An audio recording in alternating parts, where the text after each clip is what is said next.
ငါမောင်းခဲ့ငါလေးအစိမ့်မိသွားလို့ချစ်ခဲ့မိပါတယ်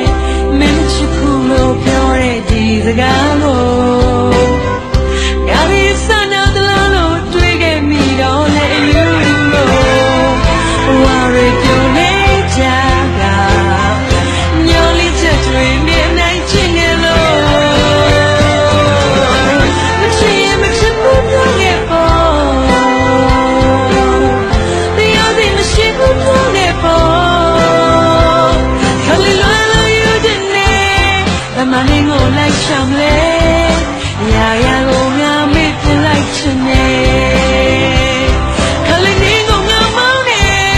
လူတွေနဲ့အကြောင်းမေးရလေနာကျင်တော့ငါငိုခဲ့မိပါတယ်ရောက်တဲ့ပြိုလေးကြည့်ွယ်အမောင်းနေမိုင်းမေးသွားတဲ့နေမသိနိုင်ငယ်ငါသေးရလေစားစီပြန်ချင်